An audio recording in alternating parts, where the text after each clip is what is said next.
प्रदेश विशेषमा आज हामीसँग हुनेछन्। निजगढ अन्तर्राष्ट्रिय विमानस्थल निर्माणका लागि 3 लाख भन्दा बढी रुख काटिने, बस्ती व्यवस्थापनको पहल सुरु। कोरोना महामारीले बालबालिका नियमित खोपबाटै वञ्चित, बाँके र बर्दियामा अभियान सञ्चालनको तयारी। प्रदेश 1 का सबै स्थानीय तहमा औद्योगिक ग्राम स्थापना गर्ने नीति नारामा मात्रै, जग्गाकै लागेन टुङ्गो। र स्थानीय न्यायिक समितिले प्रभावकारी भूमिका निभाउनै सकेनन्, झगडा र विवाद प्रहरी प्रशासन र अदालतमै। नमस्कार, म साजना तामाङ। यी थिए प्रदेश विशेषका लागि आजका सामग्री। यसबाहेक सल्यान रानीकोटका बासिन्दाले सुरु गरेको सामूहिक बाख्रा पालन सम्बन्धी सामग्री हामीसँग रहनेछ। हेर्दै गर्नुहोस् प्रदेश विशेष, समाचार, समीक्षा र सन्देश।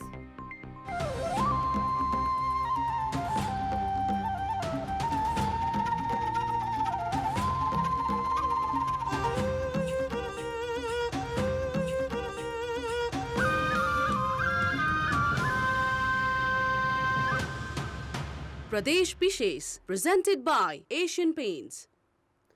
दाहाल नेपाल समूहले नेकपा बागमती प्रदेश संसदीय दलको नेतामा अष्टलक्ष्मी शाक्यलाई चयन गरेको छ। पुस 9 गते पार्टी मुख्यालय पेरिस डाँडामा बसेको दाहाल नेपाल समूहको बैठकले संसदीय दलको नेतामा डोरमणि पौड्याललाई हटाएर शाक्यलाई चयन गरेको र उक्त निर्णय पुस 15 गते बुधबार सार्वजनिक गरिएको हो। मुख्यमन्त्री डोरमणि पौड्यालले दाहाल नेपाल समूहका संसदीय दलका उपनेता शालिग्राम जमकट्टेल र सचेतक बुद्धिमान माझीलाई मंगलबार कारबाही गरेका थिए। यस्तै अविश्वासको प्रस्तावमा हस्ताक्षर गर्ने 30 सांसदलाई 24 घण्टे स्पष्टीकरण सोधेका थिए। मुख्यमन्त्रीले कारबाही प्रक्रिया अघि बढाएपछि पूर्व निर्णय सार्वजनिक गर्दै दाहाल नेपाल समूहले संसद सचिवालय र मुख्यमन्त्री कार्यालयमा कारबाहीको विषय जानकारी दिने निर्णय गरेको हो। मुख्यमन्त्री पौडेलले सोधेको स्पष्टीकरणको जवाफ नदिन समेत शाक्यले सांसदहरूलाई आग्रह गरेकी छन्। मुख्यमन्त्री पौडेल अब संसदीय दलका नेता नरहेका कारण उनले सोधेको स्पष्टीकरणको जवाफ नदिन भनिएको हो।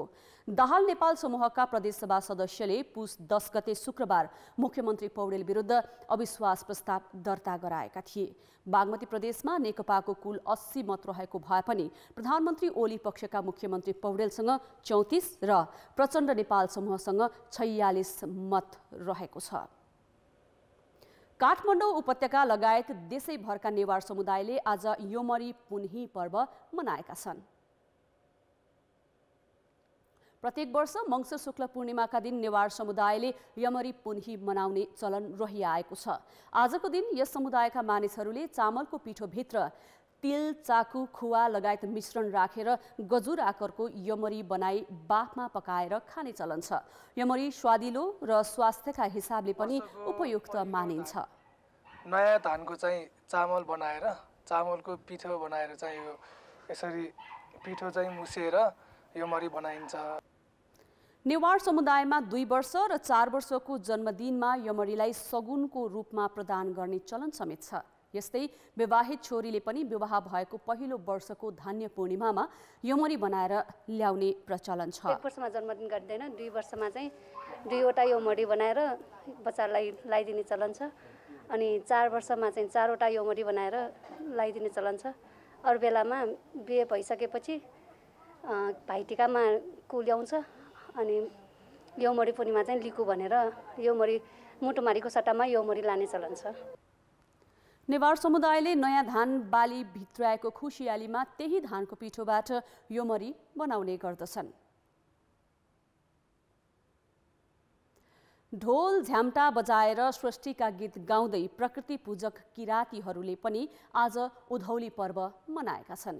किरातीहरूको बाहुल्य रहेको उदयपुर, खोटाङ, भोजपुर लगायत पूर्वी नेपालका जिल्लाका राईले आजबाट 15 दिनसम्म उधौली साकेला मनाउँछन्। किरात राईहरूले वर्षमा 2 पटक वैशाखी पूर्णिमामा उभौली र मङ्सिरे पूर्णिमामा उधौली पूजा गरेर मनाउने परम्परा छ। अहिले किरात राईले मनाइरहेको पर्व उधौली साकेला हो।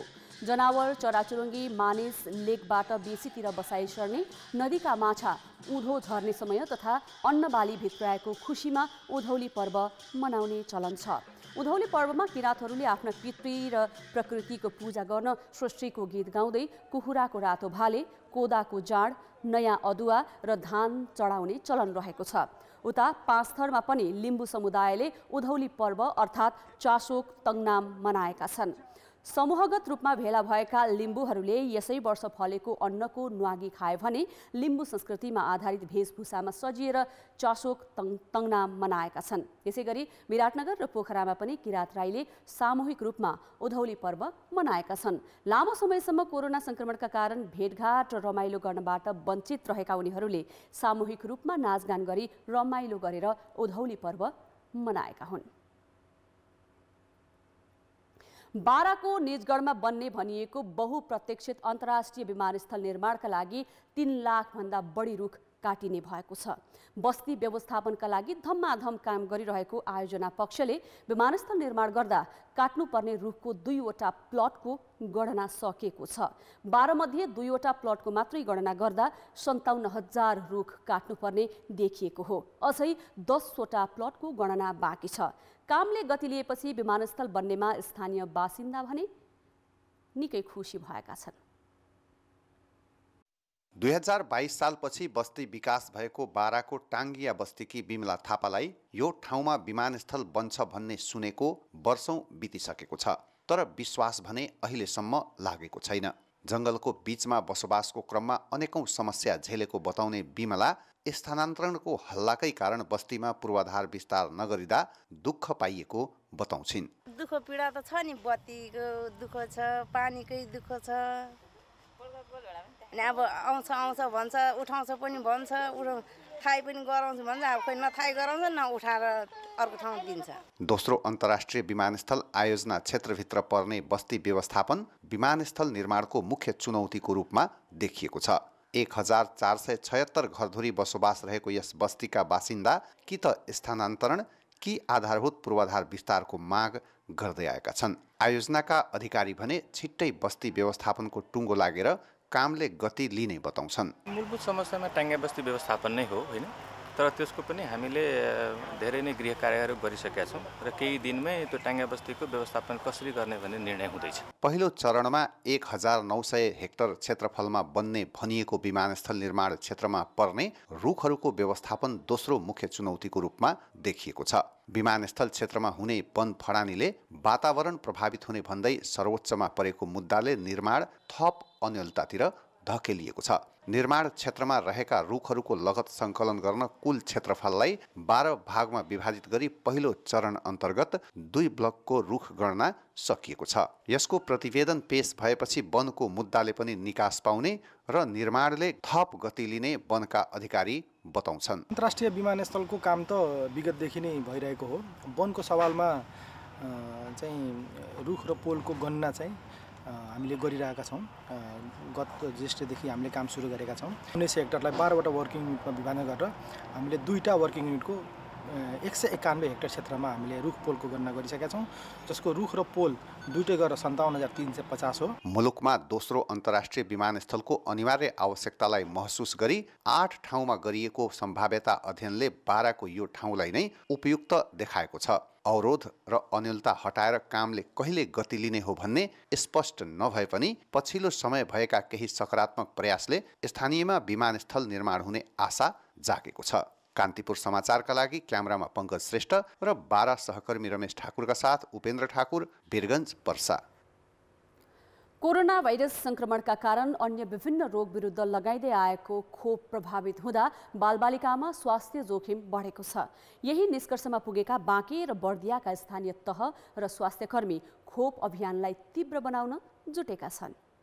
बाँके र बर्दिया जस्ता तराईका जिल्लाका बालबालिका रोग प्रतिरोधक खोपबाट वञ्चित छन्। कोरोना संक्रमणका कारण नियमित लगाउनुपर्ने खोपबाट वञ्चित बालबालिकालाई 2 महिनाभित्रै सबै खाले खोप लगाइसक्ने अभियान सञ्चालन गर्ने तयारी भएको छ। 21% छुटेको अवस्था छ। घर घर गएर खोजेर हाम्रो बालबालिकालाई लगाउनु हो। त्यही भएर अहिले हामीले बाँके जिल्लामा सर्च एन्ड इम्युनाइज अथवा खोजेर खोप भन्ने अभियान थालनी गरेका छौँ। कोरोना संक्रमणका कारण विभिन्न रोग विरुद्धको खोप सेवा प्रभावित हुँदा बालबालिका अन्य रोगको जोखिममा पर्ने खतरा देखिएपछि स्थानीय सरकारका प्रतिनिधि र स्वास्थ्यकर्मीले 3 महिनाभित्रै जिल्लाभरि खोप लगाइसक्ने दावी गरेका हुन्। चैत्रदेखि यो समस्या सुरु भयो। अहिले त सहज रूपमा लगभग सेवा सुरु भइरहेको छ।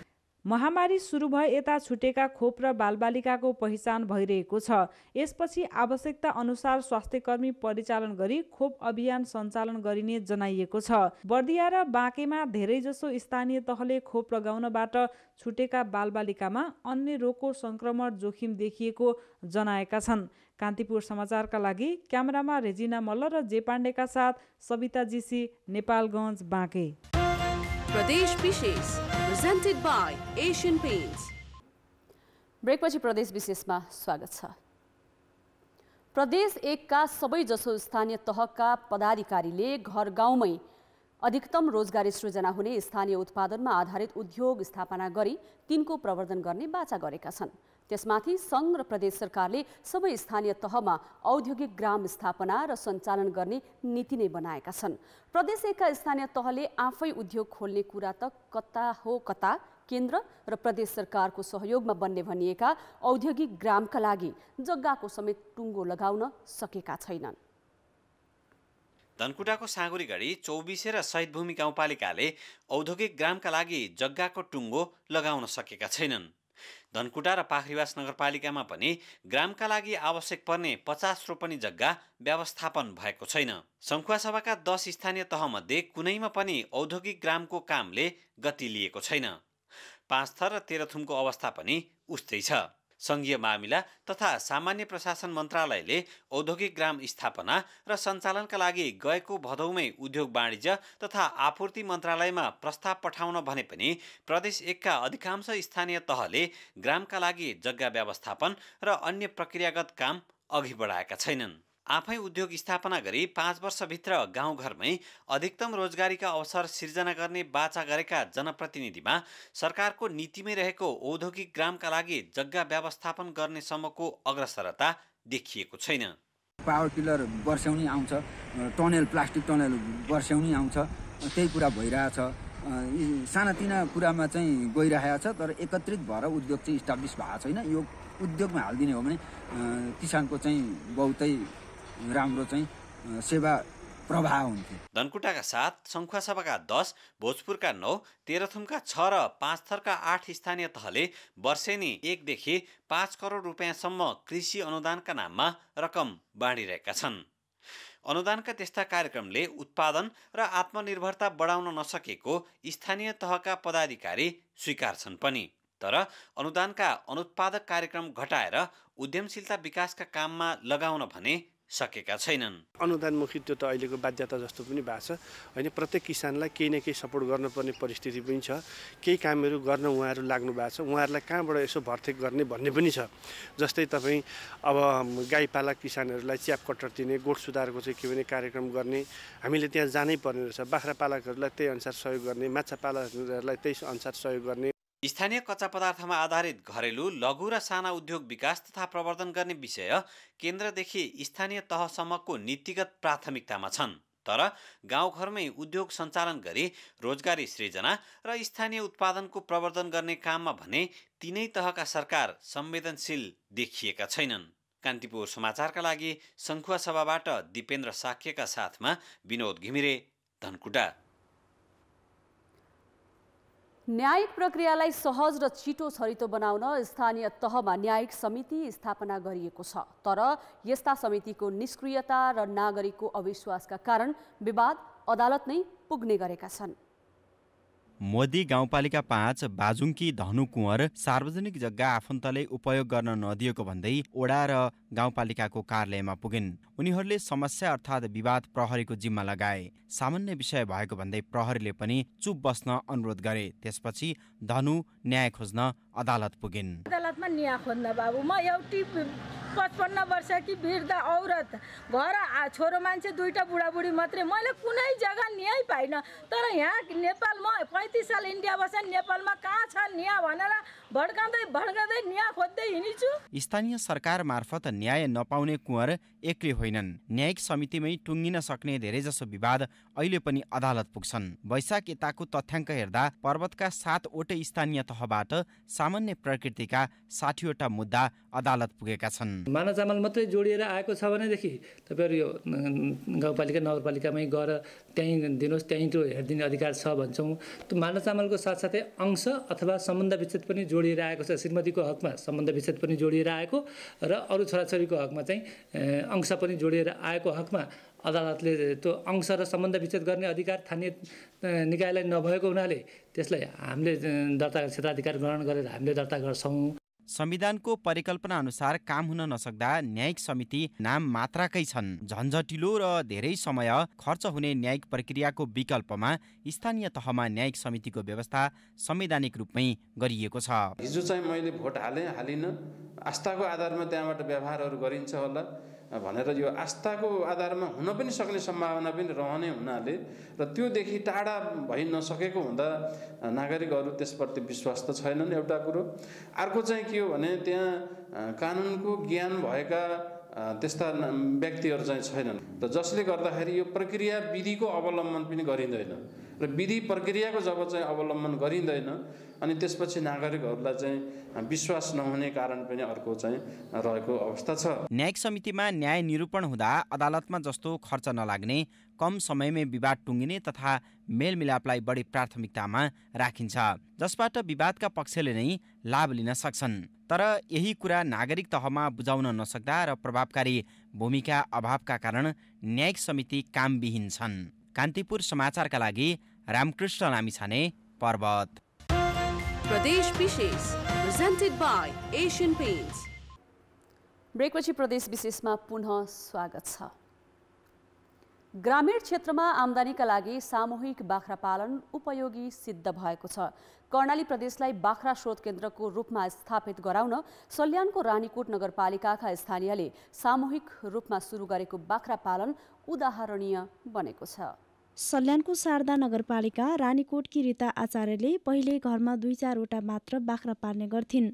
अहिले उनी सामूहिक बाख्रा पालनमा हौसिएकी छन्। रानीकोटकै चम्फा शाहीले पनि पहिले घरमा रहरले 1-2वटा मात्र बाख्रा पाल्दै आएकी थिइन्। तर अहिले सामूहिक बाख्रा पालनमा लागेपछि जंगल चराउन लैजान दुःख हटेका छन् भने आम्दानी पनि बढेको छ। रानीकोटका 20 घर परिवारले सामूहिक बाख्रा पालन व्यवसाय सुरु गरेका छन्। पहिला घरमा 2-4वटा बाख्रा पाल्थ्यौँ, दुःख भइरहन्थ्यो। अहिले अब सबै मिलेर बाख्रा पाल्दा सुक्खो पनि भएको छ, आम्दानी पनि भइरहेछ। उनीहरूले राष्ट्रिय कृषि विकास कम्पनी मार्फत 4 करोड 50 लाख रुपियाँ बराबरको लगानी गरेर सामूहिक बाख्रा पालन गरेका छन्। कम्पनीमा एकजनाले 1 लाख बराबरको सेयर लगानी गरेका छन्। अहिले बाख्रा फर्ममा 250वटा बाख्रा रहेका छन्। मेन उद्देश्य भनेको चाहिँ यसलाई रिसर्च सेन्टर बनाउने र एउटा चाहिँ नेपालको नमुना हजुरको एउटा न्युट्रिसन भ्यालु कन्टेन्ट बनाएर चाहिँ एउटा रिसर्च प्रोजेक्टको रूपमा अगाडि बनाउने हाम्रो लक्ष्य रहेको छ।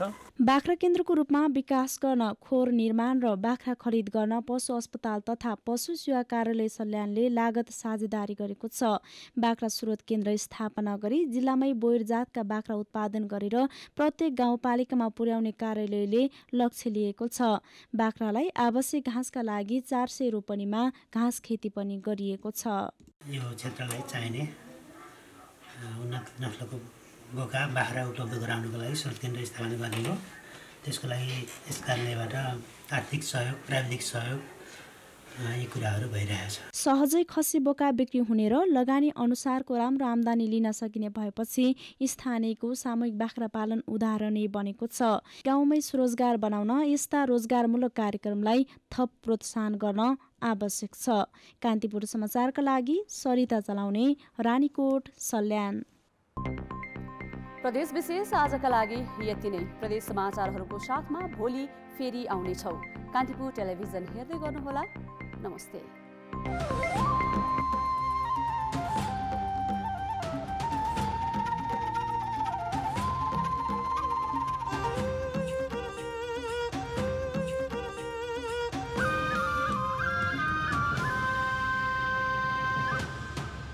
प्रदेश विशेष